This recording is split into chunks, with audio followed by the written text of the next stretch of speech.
guys, hindi ako makapagsalita para akong naka-stiff neck.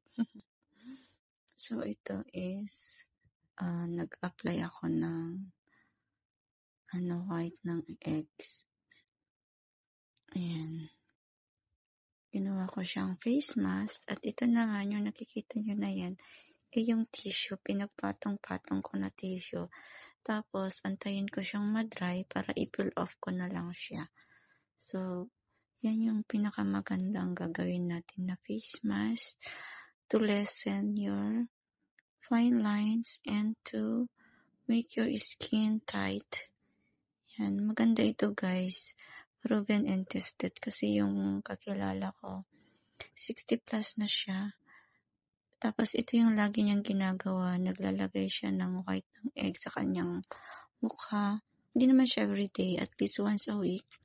And yung age niya, as in kung makita mo sa personal guys, wala siyang masyadong wrinkles. So na-maintain niya. So ito ang pinakamurang face mask.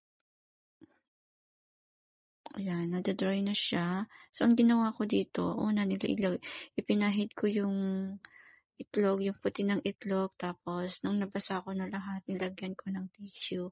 And then, under the tissue, nilagyan ko ulit. Pero yung dahan-dahan lang para hindi malukot yung tissue, nilagyan ko ulit. Bali 3 patong ito.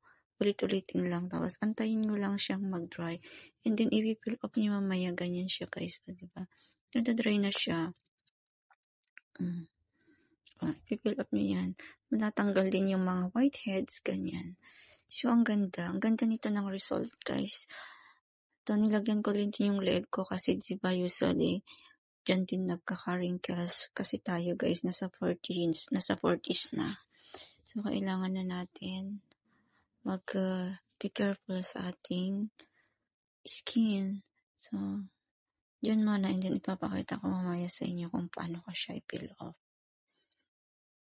Guys, tanggalin